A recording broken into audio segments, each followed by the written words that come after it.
On avait déjà fait un filtre Ballon d'Or, mais il n'y avait pas tous les joueurs. Par exemple, il n'y avait pas des Vitinha et compagnie. Donc moi, j'étais un petit peu déçu. Là, on va le refaire. Mais là, au moins, il y a tous les joueurs. Monsieur, on commence Lewandowski 10e. Ouais, Lewandowski, c'est pas top 10. Mbappé, objectivement, sans vanne. Hein, vous connaissez mon amour pour Kylian Mbappé. Objectivement, allez, 7e. Allez, pourquoi pas. Rafinha, le meilleur Barcelonais de l'année. Sans contestation. Possible, bien sûr, numéro 4. Lamine Yamal, qui pour moi est largement surcoté cette année, faut arrêter les conneries de minutes.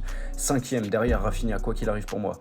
Et Kvara, c'est quand même champion d'Italie, champion d'Europe, champion de France, tout ce que tu veux, c'est incroyable, il a tout pris, il a tout raflé, sauf la Coupe du Monde des clubs, on sait 3-0 gneu.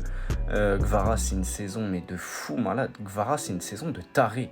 C'est 6e pour moi, c'est 6e. Viti, discutons tout de suite. Meilleur milieu du monde. Numéro 3, j'ai mon top 3 déjà. Ousmane, Ballon d'Or Dembélé, évidemment qu'il est numéro 1. Mo Salah, pour moi, il peut aller chercher 5, 6, 7.